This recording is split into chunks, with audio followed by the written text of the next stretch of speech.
Olá pessoal, estamos de volta com o nosso quadro de entrevistas da Arco Advice. Vocês podem acompanhar as nossas conversas nos canais oficiais da Arco, pelo YouTube, pelas nossas redes sociais e também nos nossos podcasts. Hoje, para reinaugurar esse quadro, temos a honra de receber aqui conosco o senador Efraim Filho, do União Brasil, pela Paraíba, primeiro mandato como senador, mas já foi 4 vezes deputado federal e já estreia também na liderança do União Brasil e com uma missão importantíssima, que é de coordenar o grupo de trabalho que trata sobre a reforma tributária. Hoje comigo tenho a honra também de receber meu colega e braço direito, Daniel Marques, que vai me ajudar a conduzir essa conversa. Senador, muito bem-vindo. Eu vou passar a bola então para o Daniel para a gente começar essa conversa.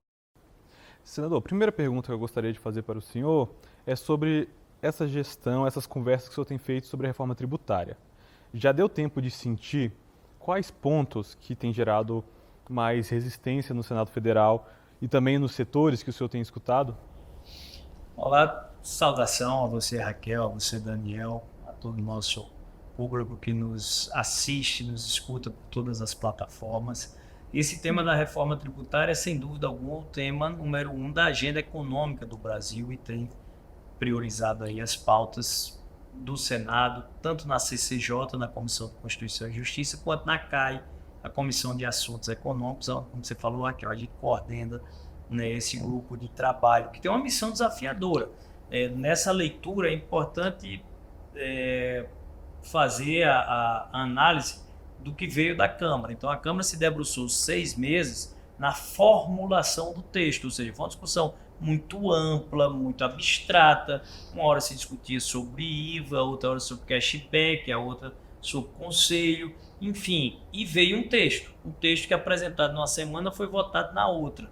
Então, praticamente ficou para o Senado se debruçar sobre dados, números, simulações que impactam a vida real das pessoas, das empresas, dos empreendedores. Então, é nesse momento que a gente está mergulhado.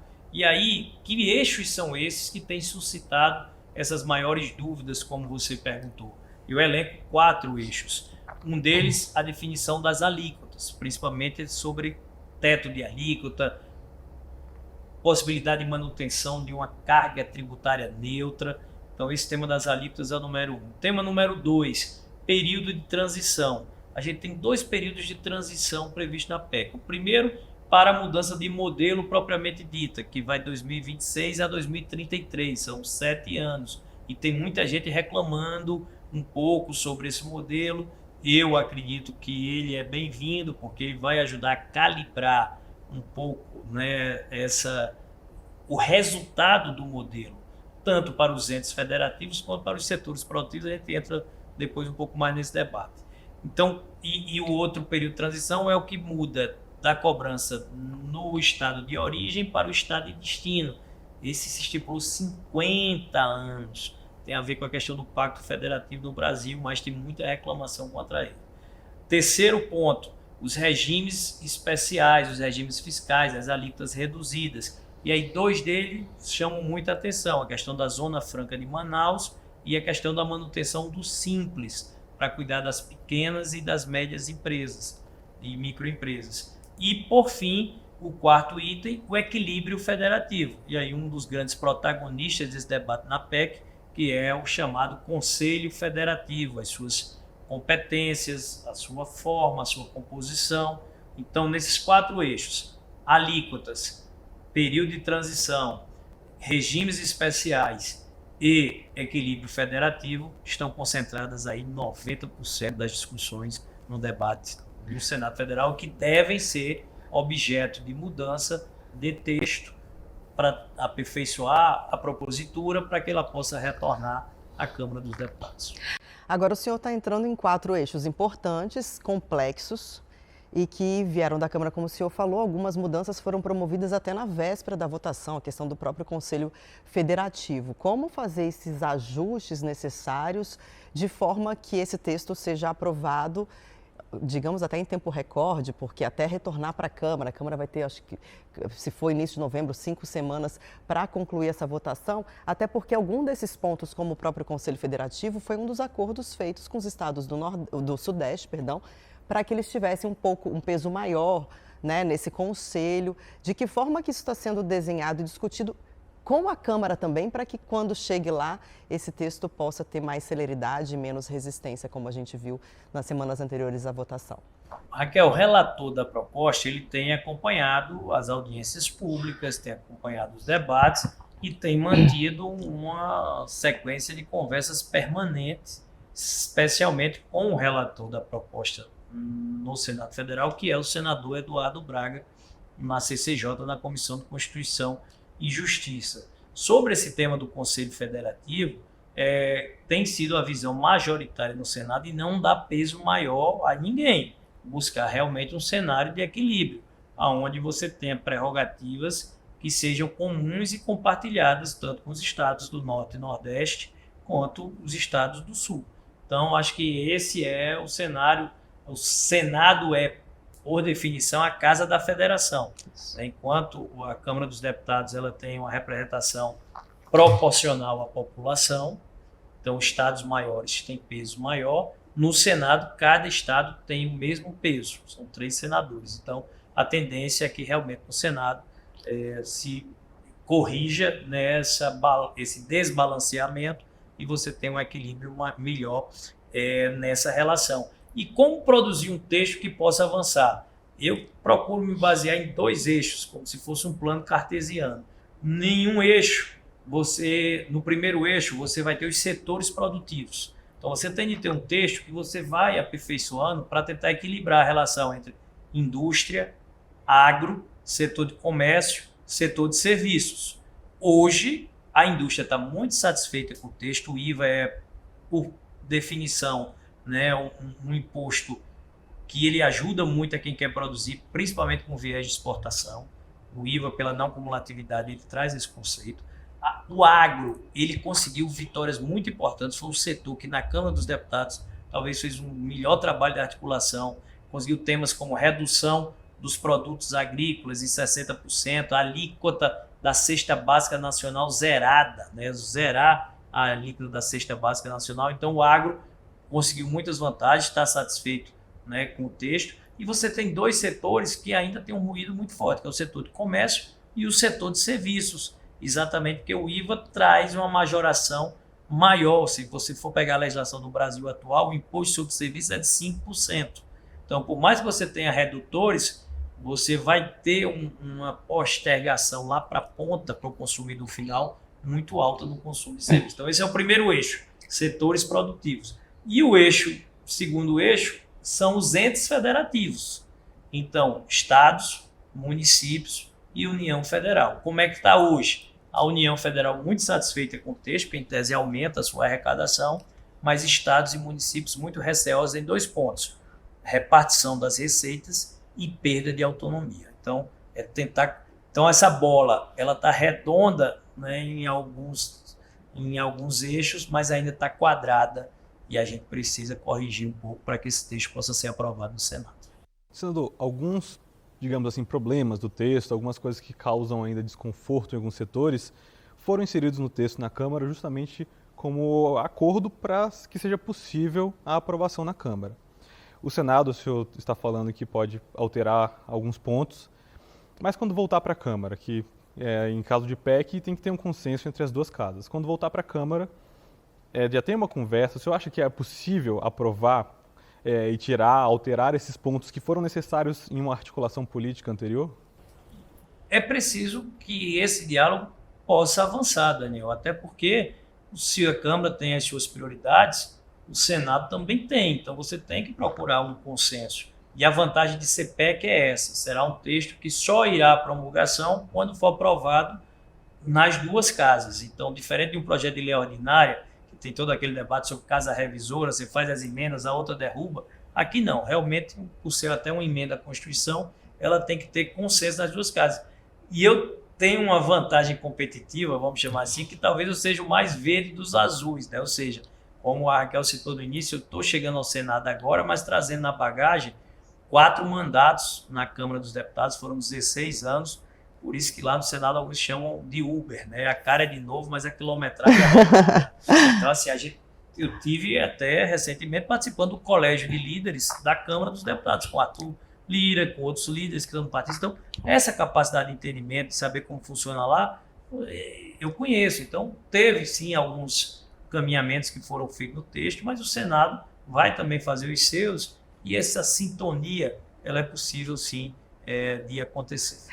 Bom, já que o senhor deu esse pontapé sobre essa sinergia, né, entre as duas casas e a sua experiência que acaba agregando bastante para a discussão e para a leitura de um cenário, a gente está falando aqui de reforma tributária, que sem dúvida nenhuma é algo inédito, histórico, porque tira do papel uma discussão de mais de 3 décadas.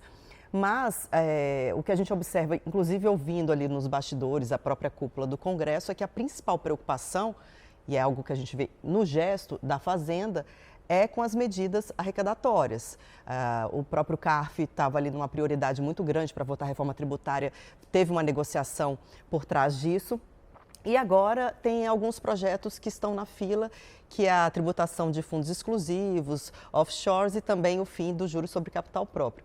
O senhor, nessa experiência que o senhor tem de Câmara e agora no Senado, vendo a discussão da reforma, qual que é o ambiente para se avançar com essas matérias? São temas muito delicados que no governo passado tiveram dificuldade ali de avanço, de discussão. Há um ambiente para isso favorável, até porque se não avançar com esse tipo de matéria, o governo vai ter muita dificuldade para atingir as metas, como de zerar o déficit fiscal. Vamos lá, qual tem sido a regra até o momento? Eu acho que o testemunho vale muito para espelhar o que se pode esperar do que está por vir. Se você for pegar o arcabouço fiscal e o CAF, duas das principais matérias, o Congresso aprovou, mas não da forma que o governo quis no início e caminhou, sempre com algum grau de ponderação. Então, se você o arcabouço e a CAF seguiram essa linha, que eu acho que vale para as 3 matérias que você citou. Provavelmente serão aprovadas, mas balanceando um pouco o texto, talvez não vindo com essa sanha arrecadatória tão forte que o governo apresenta nesse momento, até porque há, do ponto de vista do Congresso, especialmente no Senado, um olhar de muita empatia aos dramas e desafios do setor produtivo. Então você tem que ir ali medindo um pouco o alcance da medida. Arrecadar mais é importante, mas o maior desafio do Brasil hoje é o desenvolvimento econômico, é a retomada do crescimento, é recuperar empregos perdidos na crise, e isso não se faz com empresa de portas fechadas, né? Então nós temos que ter esse ajuste fino no juros sobre capital próprio, na questão dos offshores e outros temas que vêm com essa sanha arrecadatória do governo, mas a tendência é que o Congresso vai dar, né, um equilibrado, assim como fez com o arcabouço fiscal e o CAF. É possível esse ano ainda? É possível esse ano, sim, mas vamos ver, até porque tem uma vantagem, como o Senado está muito debruçado sobre a reforma tributária e ela já passou na Câmara, então a Câmara tem janela de tempo, tem agenda, né, para poder pautar essas matérias nesse primeiro momento no plenário da Câmara. E imagino que se essa sinergia que você se referiu funcionar, haveria ali uma troca, né? Enquanto a Câmara devolve a reforma tributária para a Câmara dos Deputados, a Câmara estaria enviando esses projetos para que o Senado se debruçasse sobre eles. Senador, de forma mais específica sobre o fim do juros sobre capital próprio. É um assunto que foi votado pela Câmara no governo passado. O senhor estava lá e também votou esse tema. E ele travou no Senado. O que o senhor vê de diferente no cenário político no Congresso que pode indicar que o novo projeto que o governo vai enviar, já enviou, vai ter outro destino? Olha, o próprio diálogo, se você no Senado, na legislatura passada, não fazia parte, você vê que tinha uma resistência muito forte de articulação e de estratégia política do próprio governo com o Senado. Então, o clima polarizado era um ano de eleições, então isso também influencia muito, contamina as discussões, e é um cenário que você já não tem para esse ano 2023. Então, eu acho que a mudança do cenário político talvez seja o ingrediente que permita que o projeto avance dessa vez. Agora, como eu disse, equilibrando, porque o juros sobre capital próprio é algo que é da cultura empreendedora brasileira, é algo muito próprio nosso, tá certo? Que tem um viés de valorizar quem produz. Então, a retirada da urgência, urgentíssima, né, urgência constitucional por parte do governo, já foi um gesto para mostrar que o Congresso não iria aceitar, né, nesse fast track, vamos dizer assim, esse projeto que precisa ser melhor debatido e amadurecido e, com certeza, aperfeiçoado, reduzindo um pouco esse apetite, né, do governo pela arrecadação. Senador, ainda falando um pouco sobre a carga tributária sobre as empresas. Tem um assunto que está em pauta agora, mas que é um assunto recorrente, que é a desoneração da folha de pagamentos, que o senhor, como presidente lá da Frente Parlamentar do Comércio e Serviços, também tem atuado bastante sobre isso. O projeto que está circulando, né, que está se tramitando, é de autoria do senhor. Eu queria entender como que o senhor vê o futuro desse assunto, porque é uma política pública que surgiu ali no governo Dilma, tinha prazo para acabar, mas que vem sendo prorrogada. O senhor acha que é uma política pública eficiente, que precisa ser substituído por algo perene? Qual que é o futuro que o senhor vê nesse assunto? Daniel, o sonho, o ideal era a desoneração da folha de pagamento de forma ampla e universal, alcançando todos os setores da nossa economia. O sonho é esse, porque eu sou daqueles que acham que isso é um imposto burro, imposto equivocado, é um imposto contraproducente, contracíclico. Ou seja, você está passando a seguinte mensagem, vamos tratar aqui sobre comunicação política. O imposto sobre a folha de pagamento está dizendo, quanto mais empregos eu gerar, mais impostos eu vou pagar. Ou seja, você joga inclusive contra, você tenta até estimular que as empresas se automatizem para reduzir sua folha de pagamento, para reduzir o imposto. A regra era para ser o inverso, que é isso que trabalha com o projeto que é de minha autoria, da prorrogação do benefício, que é quanto mais empregos eu gerar, menos impostos eu vou pagar. Aí você vai para o grande desafio, né, do Brasil, falava há pouco, que é gerar emprego, gerar oportunidade. É você tirar o jovem que busca o primeiro emprego e não consegue, o pai e a mãe de família que está numa fila do desemprego, para que com essa oportunidade, com o suor do seu rosto, ele consiga colocar o pão na mesa da sua casa. Muitas vezes até abrindo mão, né, de programas de transferência de renda, de estar recebendo, né, um benefício, amanhã um seguro-desemprego, que tudo isso entra na conta do governo. O governo tem que fazer essa conta também nessa discussão, sabe? A gente está perdendo tanto de receita, amigo. Se você tiver 300 mil, 600 mil demissões, como se estimam, se você reonerar a folha, o governo vai pagar a conta do seguro-desemprego. O governo vai pagar a conta de quem vai para a transferência. Então, é uma política pública eficiente, sim. Os números demonstram, nós fizemos esse monitoramento, que os setores que estão contemplados pela desoneração, eles tiveram cerca de 16% a 17% a mais de geração de emprego do que os setores que não estão beneficiados. Então, ampliar isso é o ideal. Sei que o governo não pode fazer isso por causa do rombo que fica, né? São 400 bilhões de reais se fosse para todo mundo. Então, teria que ter como você compensar isso. Aí já deram várias ideias, desde a volta do imposto desde a volta da CPMF ao imposto eletrônico, há outras sugestões que até agora nenhuma nos convenceu. Então, por isso que hoje só se trabalha a prorrogação dos 17 setores, que eu costumo dizer que ninguém perde o que não tem.